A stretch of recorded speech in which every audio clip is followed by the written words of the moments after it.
बहुत बहुत स्वागत है आपका मेरे YouTube चैनल पर। आज हम अब यूनिट 2 एप्लीकेशन ऑफ पीडी सीखने जा रहे हैं। थोड़ा सा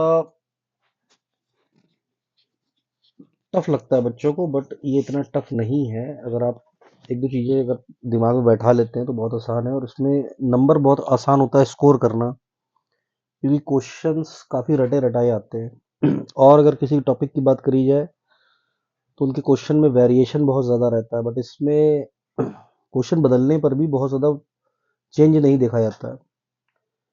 तो शुरू करते हैं नया टॉपिक। क्वेश्चन नंबर 130 हम सॉल्व करने जा रहे हैं, जो कि इम्पोर्टेंट क्वेश्चन है। ठीक है,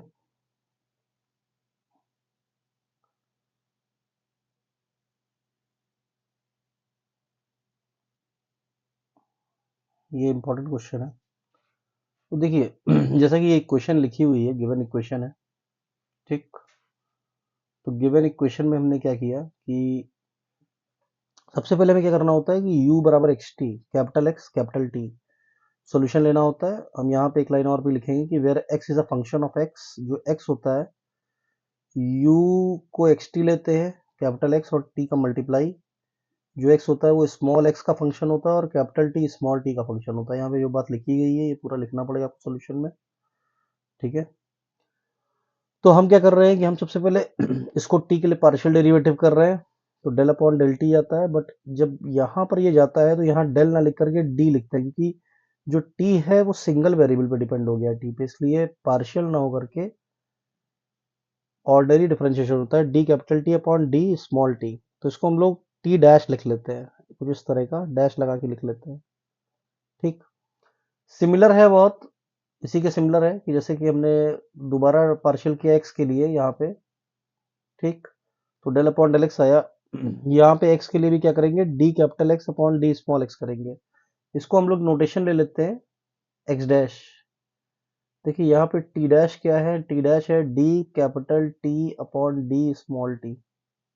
वैसे ही जो एक्स डैश है, एक्स डैश क्या है, D capital x upon D small x. ये नोटेशन हम यहाँ यूज कर रहे हैं। ठीक, अब देखिए ये दो नोटेशन हमारे यूज हो गए।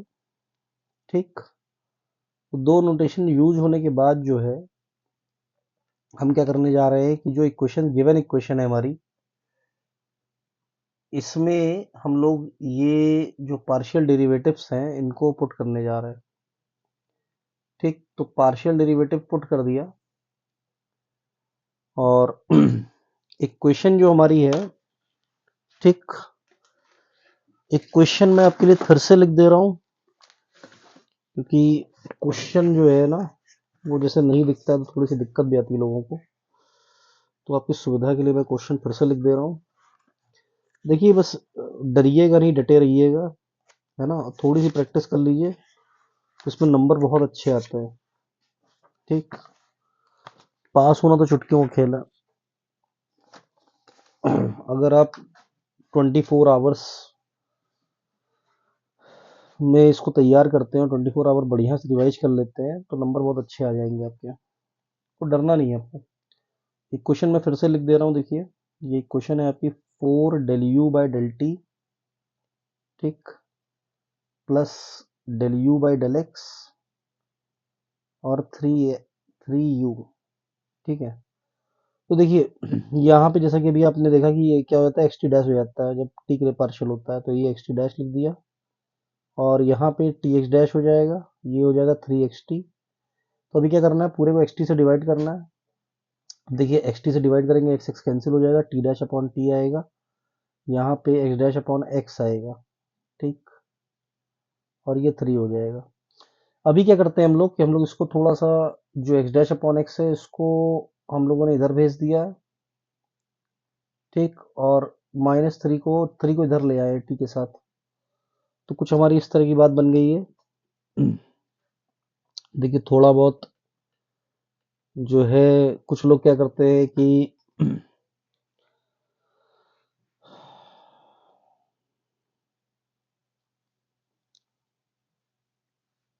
अब यहाँ पे आप एक चीज ध्यान रखिएगा, कुछ लोग -p² लेते हैं, कुछ p² लेते हैं।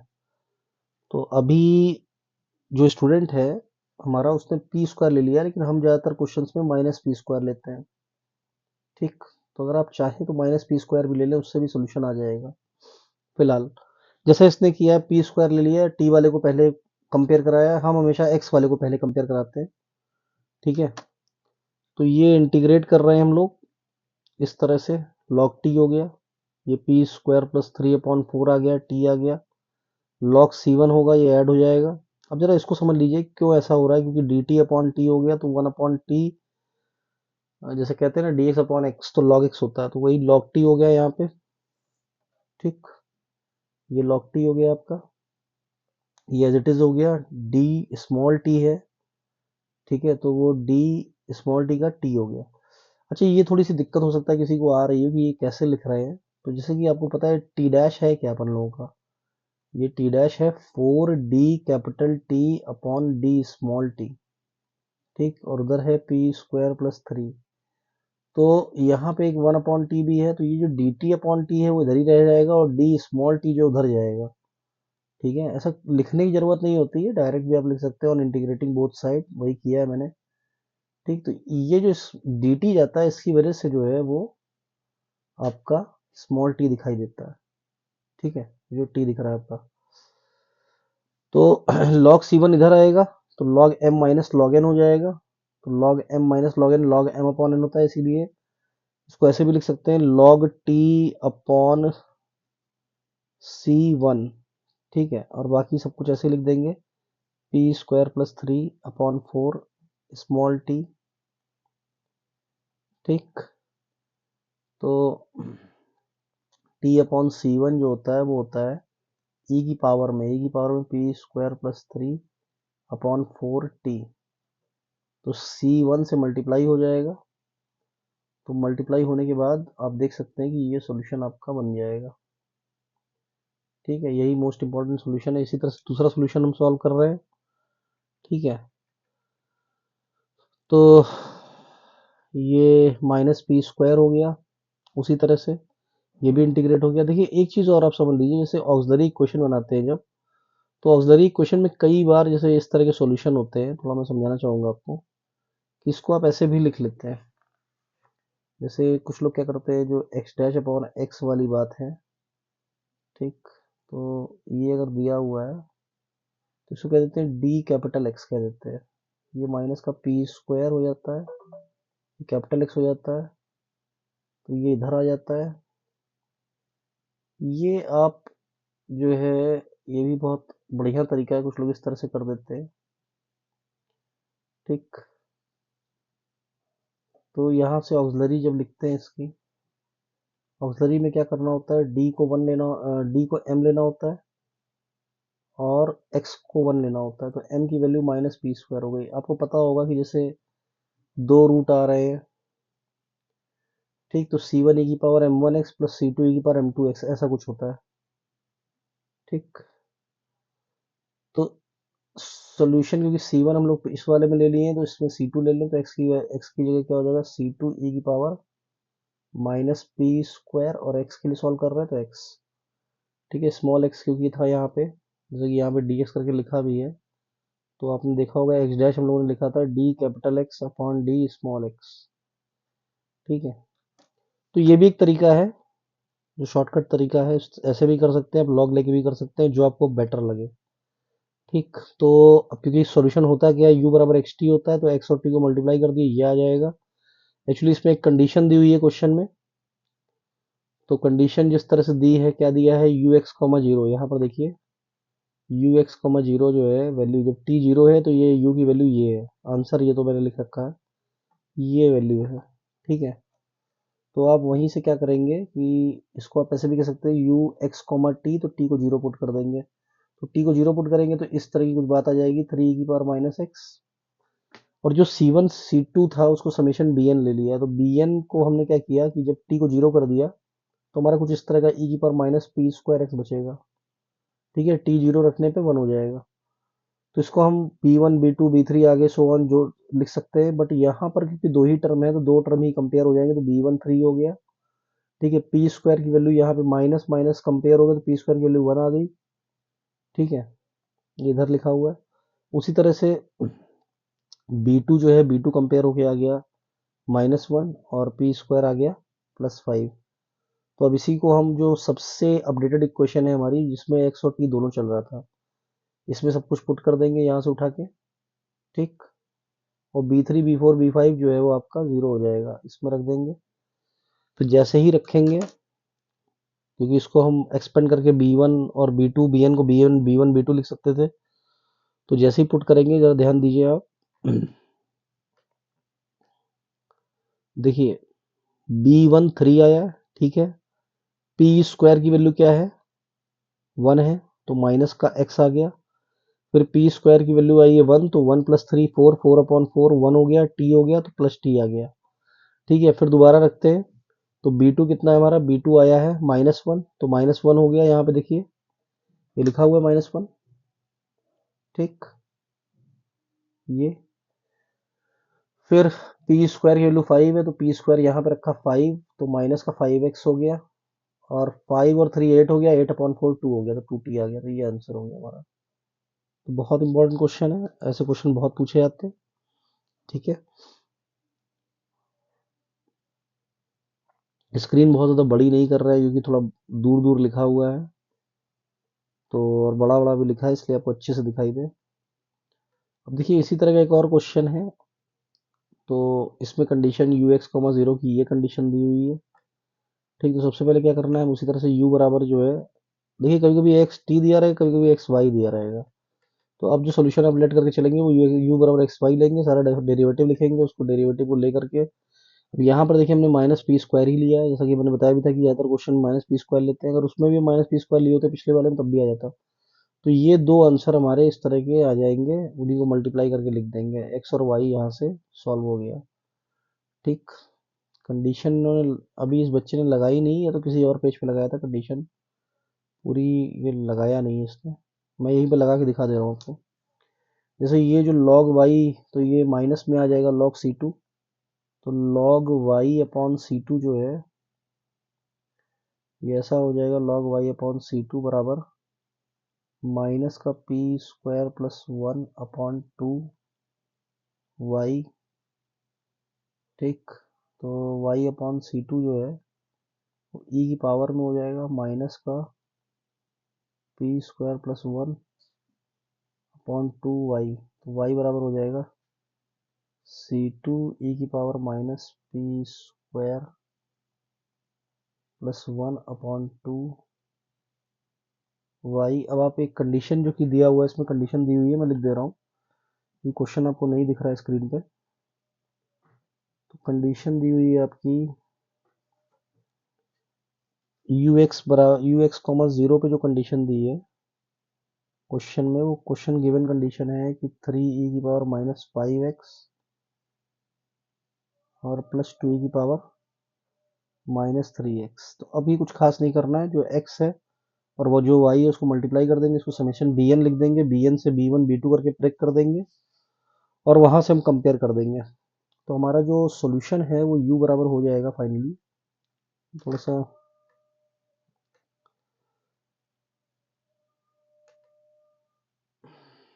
तो हमारा जो सॉल्यूशन है वो कुछ u बराबर xy जैसा कि लिखते हैं हम लोग, और तो u बराबर जो है वो xy लिख रहे हैं, और वो हो जा रहा है c1e की पावर -p²x, देख लीजिए यही से लिख रहे हैं, बगल में लिखा हुआ है ये, ठीक है। और ये लिख रहे हैं c2e की पावर माइनस का p² + 1/2 y, ठीक है। तो अभी क्या करना है, ये है ux, y, ठीक। तो यहाँ पे क्योंकि y की कंडीशन दी हुई है 0 की, तो जैसे ही 0 करेंगे तो इसको लिख सकते हैं समेशन bn। यहाँ bn जो है, समेशन bn क्या है, वो c1 c2 का प्रोडक्ट दिखा दिया गया है जनरलाइज करने के लिए, e की पावर -p²x, ठीक है। तो इसको हम लोग ऐसे भी लिख सकते हैं कि b1 e की पावर -p²x, ठीक। b2 e की पावर -p²x, ठीक। और सो ऑन b3 e की पावर -p²x, ठीक। इसी तरह से आगे और देखिए यहाँ पर जो चीज़ है वो ये आ रही है कि 3e⁻⁵x, ठीक, और -e⁻⁻, ओ, +2e⁻⁻3x। अब देखिए b1 की वैल्यू यहाँ से 3 हो गई, ठीक, और p स्क्वायर की वैल्यू जो है वो 5 दिख रही है, और इसी तरह से b2 की वैल्यू क्या आ गई, 2 आ गई, और p स्क्वायर की वैल्यू क्या आ गई, 3 आ गई। तो इसको अब हम इस इक्वेशन में रख देंगे और सोल्यूशन आ जाएगा। जैसे ही रखेंगे हम डायरेक्ट लिख दे रहे हैं कि जो u का आंसर आएगा वो कुछ इस तरह का आ जाएगा।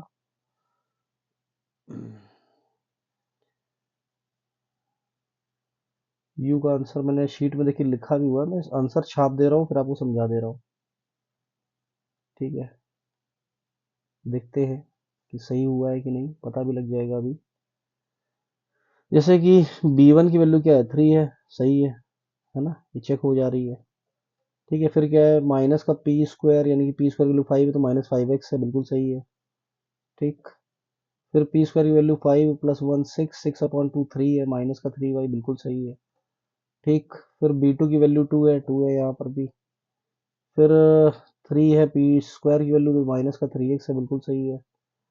फिर 3 + 1 4, 4/2 2 है, तो ये भी सही है बिल्कुल।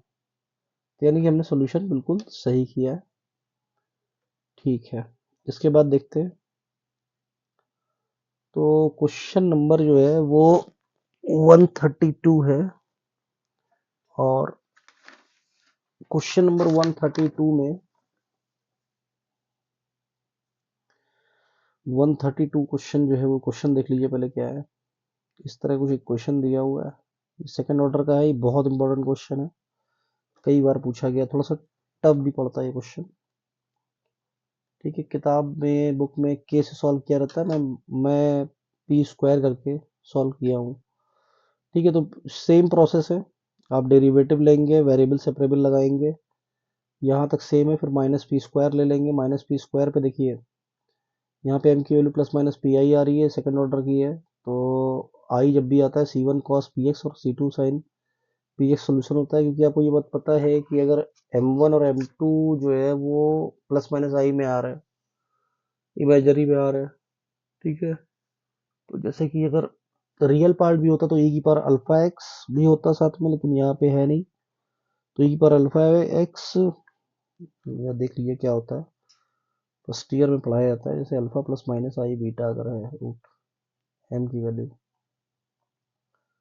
तो जो उसका सी एफ होता है आपका e⁻⁴x c1 cos beta x plus c2 sign beta x, ठीक है। तो अब यहाँ पे बीटा की वैल्यू p है, तो ये c1 cos px plus c2 sin px, और e की पावर 0 है, तो ये आ गया, ठीक है। तो इसी तरह से आप दूसरा सॉल्यूशन जो है, दूसरा सॉल्यूशन सॉल्व करेंगे। दूसरा सॉल्व होगा इसके लिए y' + 2 के लिए, तो माइनस का 2 हो जाएगा, माइनस पी स्क्वायर, ठीक है, प्लस 2 समथिंग, और आप सॉल्व कर देंगे, ठीक है। तो इसमें भी जो C1 C2 होगा उसको Bn ले लिया गया है, ठीक, और Bn ले जाने के बाद इसको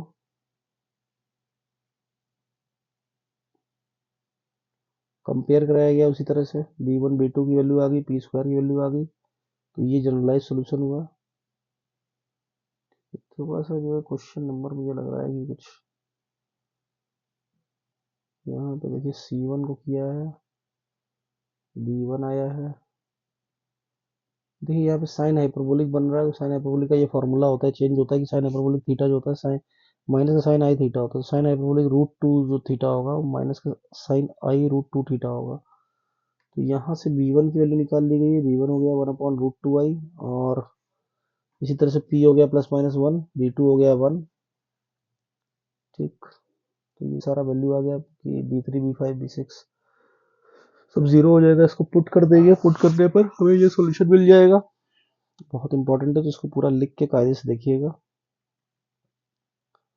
ये सॉल्यूशन होगा, ये साइन हाइपरबोलिक का फॉर्मूला होता है जब सॉल्व करेंगे, और ये सिंपल रहेगा तो ये आंसर आ जाएगा। साइन हाइपरबोलिक जो होता है माइनस के आई साइन थीटा के बराबर होता है, तो वही लगा दिया गया है। ठीक है, question number 133। Question number 133 important है। क्यों इम्पोर्टेंट है? ये कुछ इस तरह से सॉल्व करेंगे तो जो रूट आएगा m का वो इस तरह से आएगा, यही इसमें इम्पोर्टेंट है, बाकी कुछ खास नहीं है। ठीक है, ये इसकी इम्पोर्टेंस है कि ये जो m की वैल्यू है वो इस तरह की आएगी।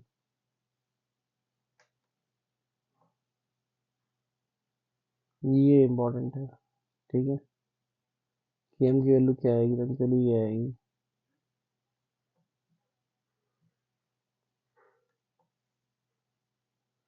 ठीक है ना भाई, बहुत इम्पोर्टेंट है, इसीलिए मैंने कहा कि इसको डिस्कस कर लिया जाए। तो वैल्यू रख देंगे, थोड़ा सा आगे सॉल्व करेंगे, ये आंसर आ जाएगा।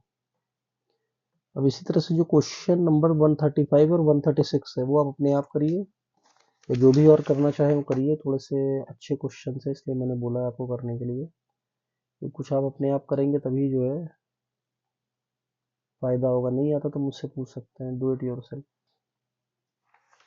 ठीक है, सोल्यूशन लगा है अगर इसमें तो ठीक है, नहीं तो आप अपने आप से करिए।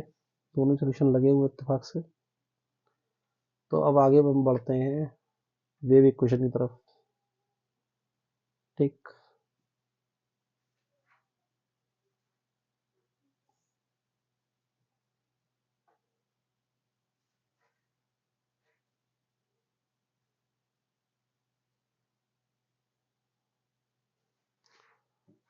तो हम एक काम करते हैं कि जो वेव इक्वेशन है उसको एक नए वीडियो में सॉल्व करते हैं।